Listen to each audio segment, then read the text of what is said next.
Picture this. A fisherman is out on a quiet stretch of water, minding his own business, when a wild dolphin suddenly appears next to his boat, nudging something toward him. He leans over expecting maybe a fish, maybe trash, maybe nothing at all. Instead, it's a baby dolphin, tangled in fishing line, barely breathing. The mother is right there, circling, watching, somehow understanding that this particular ape in this particular floating object might be able to help in a way she physically cannot. This isn't some isolated feel-good viral fluke either. This exact pattern, animals bringing their most vulnerable, most precious offspring directly to humans, shows up again and again across completely unrelated species on every continent, in situations that have absolutely nothing to do with each other. And once you start pulling at that thread, the explanation gets a lot more interesting than animals just like us. Let's start with the obvious question, the one you're probably already asking. Why would any wild animal, a creature whose entire evolutionary programming is built around fear, suspicion, and self-preservation, voluntarily walk up to the single most dangerous species on the planet and hand over its baby? Humans have spent the last 10,000 years hunting, displacing, and occasionally domesticating basically every animal we've come into contact with. By every reasonable evolutionary metric, animals should treat us the way you'd treat a stranger holding a chainsaw at 2 a.m. And yet, over and over, across species that share almost nothing in common biologically, we see the exact opposite. We see trust. Specifically, trust at the moment it matters most when a life is on the line. So let's actually dig into this, because the answer isn't one single tidy explanation. It's a stack of overlapping reasons, and honestly, by the end of this, you might start side-eyeing your pets a little differently. First, let's talk about the cat thing, because if you own a cat, you might have already experienced this firsthand and not even realized what was happening. Outdoor cats and feral cat colonies have a long, well-documented history of bringing kittens, sometimes injured, sometimes just newborn and helpless, directly to specific humans they've identified as reliable. Not random humans. Specific ones.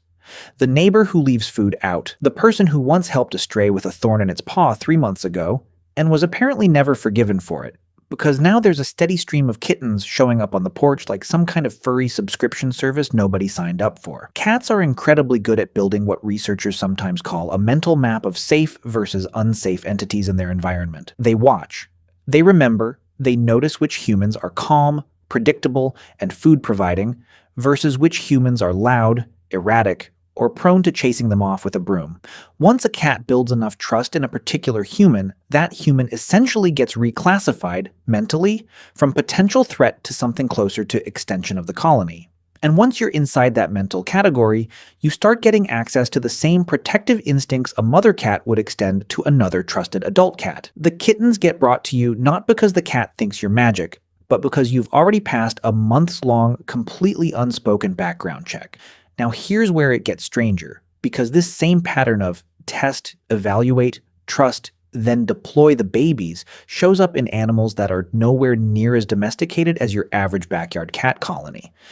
Dolphins and whales have an extensive, well-documented history of approaching boats, specifically when an injured calf or an entangled juvenile is involved. There's something almost eerie about how deliberate this behavior looks. These aren't panicked, random encounters. Researchers and fishermen have reported cases where a mother whale will position an injured calf directly alongside a boat, hold position, and wait, almost like she's saying, "All right, your turn. Do the thing you do." Marine biologists have pointed to cetacean intelligence and social complexity as a likely explanation here. Dolphins and whales already operate within incredibly tight-knit pods that practice cooperative care, shared babysitting duties, and coordinated rescue behavior among their own kind. If you already have the cognitive and social wiring to recognize this individual needs help, and that other individual over there has the ability to provide it, it's apparently not that big a leap to occasionally extend that recognition across species lines, especially toward a species that's been floating around in slow, loud, clearly non-threatening boats for generations. There's also a sneaky little detail that gets overlooked here. Human boats are loud, but human distress responses are remarkably consistent and remarkably gentle when an animal is visibly injured or in trouble. Slow movements, quiet voices, careful hands. Animals are extremely good at reading body language, and a species that consistently responds to vulnerability with gentleness instead of aggression eventually gets filed under a different category entirely. We're loud and we're everywhere, sure, but we're also, weirdly, one of the only species on the planet that regularly goes out of its way to help baby animals that aren't even our own. That reputation apparently travels. Let's talk about birds for a second, because bird behavior around humans gets wildly underrated in this whole conversation. There are well-documented cases of wild birds, magpies, crows, even certain raptors bringing injured or abandoned chicks towards specific humans who've previously shown some kind of caretaking behavior, feeding the local flock, rescuing a chick that fell from a nest, that sort of thing. Crows in particular are famous for this, mostly because crows have memory systems that would honestly embarrass some humans. Crows can recognize individual human faces for years, hold what looks suspiciously like a grudge against people who've wronged them, and extend something that looks a whole lot like loyalty toward people who've helped them. If a crow decides you're one of the good ones, that designation can apparently last basically forever, passed down even to the crow's own offspring, who somehow seem to know which humans are fine, before ever directly interacting with them. This raises a genuinely fascinating possibility that some of this baby-delivering behavior isn't just individual trust, it's something closer to inherited or socially transmitted trust. A young animal raised around a parent who treats a particular human as safe may simply absorb that assessment the same way a human kid absorbs which neighbors are the nice ones, without ever being explicitly told. Now, here's a big one that ties a lot of this together. Domestication didn't just change animals physically, it fundamentally rewired how certain species process trust and dependency in the first place. Dogs are the most obvious example here. And dog behavior around bringing puppies to humans is honestly one of the most touching things in the entire animal kingdom. A mother dog who trusts her owner will frequently bring newborn puppies directly to that person, sometimes literally carrying them one by one and depositing them at the human's feet like she's making a delivery. This isn't random. Domesticated dogs have spent roughly 15,000 years evolving alongside humans specifically around cooperative care, shared resources, and mutual protection. Somewhere deep in dog psychology, humans got permanently filed under pack member with thumbs, and pack members get access to the puppies. It's not a fluke. It's the entire point of how the relationship evolved in the first place. And this is where the story gets a little bit deeper, because that same wiring, the stuff that makes a dog trust a human enough to hand over puppies, seems to occasionally bleed outward into wild populations too. There have been documented cases of wild wolves, coyotes, and even foxes showing unusually low fear behavior around specific humans in areas with long histories of indirect coexistence, feeding stations, low hunting pressure, generations of non-threatening encounters. It's not domestication exactly, but it's something adjacent to it. A kind of soft, slow-building familiarity that occasionally produces behavior you'd normally only expect from a fully domesticated animal. Let's get into elephants for a second, because elephant behavior around humans might be the single most emotionally devastating example in this entire topic. And I say that with full awareness that I'm explaining all this with a slightly goofy tone. Elephants have an enormous memory, famously enormous, and they form deep, multi-generational social bonds within their herds. There are numerous documented cases of elephant herds approaching specific humans, often conservationists, rangers, or sanctuary workers with injured or orphaned calves, almost like they're requesting medical intervention. In several well-documented sanctuary situations, elephant mothers have been observed essentially presenting an injured calf to caretakers, standing back and waiting, sometimes for hours, clearly anticipating some kind of help. What makes this especially wild is that elephants appear to remember specific individual humans who've helped them or their herd members in the past, sometimes for years, sometimes for the animal's entire lifetime. There are stories of elephants recognizing former caretakers after a decade of separation, responding with behavior that looks an awful lot like genuine emotional recognition. If an elephant can hold onto a positive memory of a specific human for 10 plus years, it's honestly not that surprising that the same elephant would eventually decide that human is a safe option when a calf needs help. So at this point, you might be noticing a pattern building here, and it's worth naming directly. Nearly every example we've covered involves animals with unusually strong memory, social complexity, and some history, even an indirect one, of low-threat interaction with humans. This isn't random animal behavior. It's closer to a slow-building, cross-species trust algorithm built case by case, generation by generation, memory by memory. There's also a less romantic, more practical layer to all of this, and it's worth talking about honestly instead of just leaning into the warm, fuzzy version. Sometimes bringing a baby to a human isn't really a deliberate, thoughtful gesture of trust. Sometimes it's closer to desperation. A mother animal facing a predator threat, a flooding den, an injury she physically cannot treat, may simply be drawn toward the nearest large, slow-moving, generally non-predatory shape in the area, which, awkwardly, often ends up being us. Humans are big, loud, and tend to smell like campfires, sunscreen, and questionable fast food decisions, none of which scream, "I am a threat to your baby," in the same way a genuine predator's scent would. In a moment of crisis, an animal's options narrow fast, and sometimes the trust the human option isn't really trust at all. It's the absence of a worse alternative. But here's the thing. Even desperation-based trust still requires the animal's brain to make a calculated risk assessment that we, historically, don't deserve. The fact that approach the human consistently beats out do literally anything else in moments of crisis still says something genuinely remarkable about how animals have recalibrated their threat models around us over time. We've apparently, despite our extremely mixed track record, ended up coded as a viable emergency option across an enormous range of unrelated species. That's not nothing. There's also a fascinating angle involving scent and chemical signaling that doesn't get talked about nearly enough. Humans produce a very specific, very recognizable chemical signature, somewhere between the smell of soap, sweat, food residue, and whatever laundry detergent happens to be popular that decade. Animals with strong scent-based memory, and that's most mammals, can apparently catalog specific human scent profiles the same way they'd catalog the scent of a known, safe member of their own group. Once a human's specific scent gets filed under safe, predictable, non-threatening, it can apparently stick around in an animal's memory for an absurdly long time, which helps explain why some of these baby-delivering moments happen with animals that have only had a handful of prior interactions with the human in question. Now let's talk about something that ties this whole topic together in a way most people never consider. Humans are weirdly, almost suspiciously good at recognizing and responding to distress signals from completely unrelated species. There's actual research suggesting that the specific pitch, urgency, and rhythm of distress calls across many mammal species share enough structural similarity that humans instinctively respond to them, even when we've never heard that particular animal's call before. A crying human baby and a distressed puppy trigger remarkably similar instinctive responses in adult humans: faster heart rate, immediate attention, an urge to investigate and help. Some researchers think this instinctive sensitivity to vulnerability might not be limited to recognizing our own species' babies. It might be a broader, somewhat leaky caretaking instinct that occasionally triggers for other species' young as well. If animals have, over generations, picked up on the fact that humans consistently respond to distress signals with help rather than aggression, that reputation becomes an evolutionary asset worth exploiting even across species lines. And honestly, this might be the most important piece of the entire puzzle.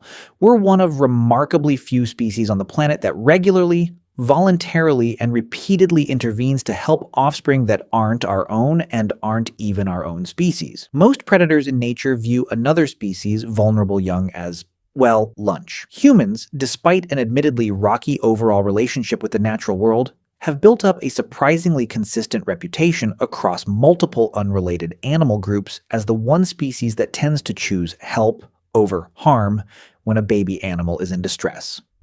That reputation, built slowly, inconsistently, imperfectly across thousands of individual interactions, seems to be exactly what's driving so much of this behavior. Let's talk about primates for a moment, because this is where things get almost uncomfortably close to home. There are documented cases of wild and semi-wild primates, chimpanzees, bonobos, even certain monkey species in areas with long-term research stations bringing injured or orphaned infants directly toward familiar human researchers. This isn't entirely surprising once you consider how closely primate social cognition mirrors our own. Primates already practice something researchers call alloparenting, where infants are cared for not just by their biological mother, but by a wider network of trusted group members, aunts, older siblings, sometimes even unrelated adults who've proven themselves reliable. Extending that same alloparenting logic toward a long-term, consistently non-threatening human observer isn't actually that big a cognitive leap. If a chimpanzee troop has spent years watching a particular researcher behave calmly,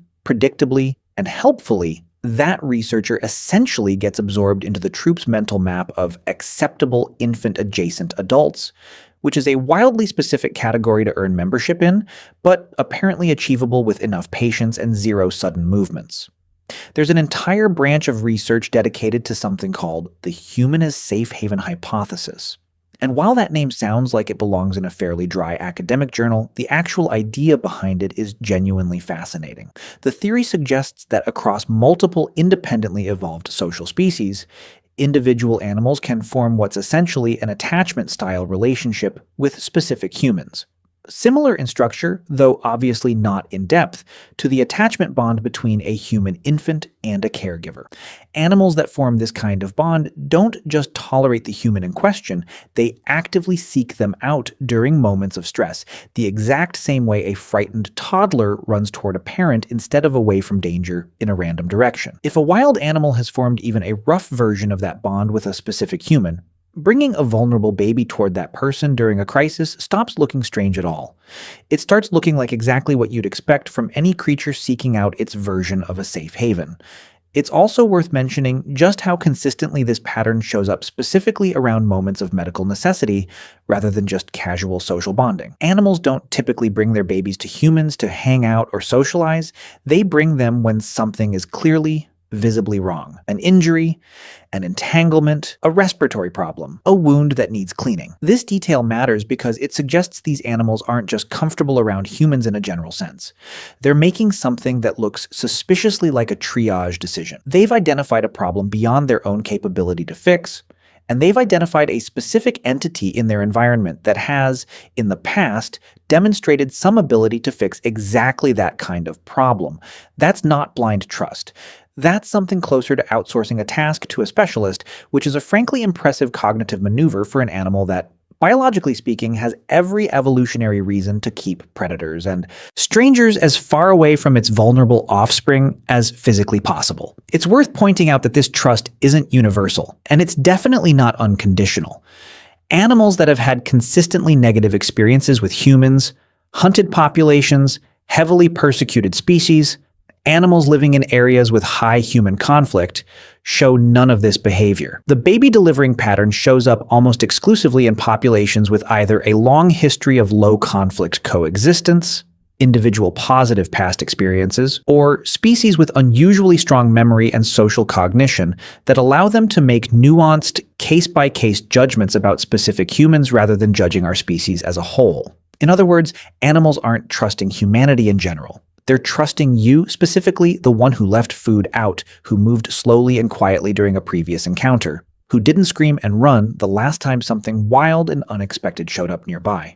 There's also something worth mentioning about how this behavior gets reinforced over time, almost like a feedback loop. A human responds well to one distressed situation. The animal or its social group remembers that. Future generations within that group inherit a slightly lower baseline fear response toward humans in general, or toward that specific human in particular. And the cycle continues, slowly building toward exactly the kind of behavior we're talking about. It's not magic. It's not animals secretly knowing we're good in some grand cosmic sense. It's small, accumulated, repeated evidence, building case by case until a wild animal eventually looks at a human and concludes, yeah, this one's probably fine. Hand over the baby. So why do animals bring babies to humans? Not because we deserve some kind of universal trust from the animal kingdom. Our track record is honestly far too messy for that. It's because across an enormous range of species, in an enormous range of situations, individual animals have built individual case files on individual humans. And some of us, enough of us, apparently keep passing the test. Every slow, careful approach to an injured animal, every bowl of food left out for a stray, every gentle, quiet response to something wild and frightened becomes a tiny data point in an evolutionary ledger we don't even know we're contributing to. And every once in a while, when the stakes are highest, when a baby's life is on the line and a desperate parent is scanning the environment for literally any option that isn't certain death, that ledger gets cashed in, and a human ends up holding a kitten, a calf, a chick, or a baby dolphin. wondering how on earth they ended up being the chosen one.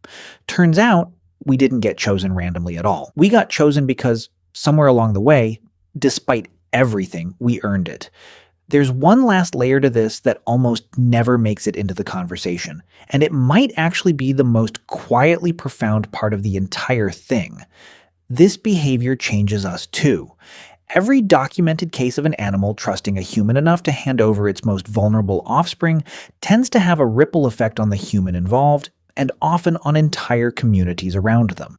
Rangers who've experienced this firsthand frequently describe it as one of the most meaningful moments of their careers, a kind of confirmation that the slow, often thankless work of building trust with wild populations actually means something on the other end. Conservation programs have started actively studying these trust-based interactions, not just as cute anecdotes, but as legitimate indicators of ecosystem health and human-wildlife relationship quality in a given area. A wild population willing to approach humans during a crisis is often a population living somewhere with lower hunting pressure, lower habitat conflict, and a longer track record of coexistence rather than competition. In a strange way, these baby-delivering moments end up functioning as a kind of informal report card on how well humans in a given region have been behaving toward the local wildlife. And maybe that's the most useful way to think about this whole phenomenon. It's not really a story about animals being unexpectedly sentimental or magically trusting of humanity. It's a story about consequences, about every quiet, patient, non-threatening interaction slowly accumulating into something that eventually gets tested at the worst possible moment, when a parent has nowhere else to turn and a baby's life is hanging in the balance. Every single time that test gets passed, it reinforces something fragile and valuable that took generations to build, and could probably be undone in an afternoon of carelessness.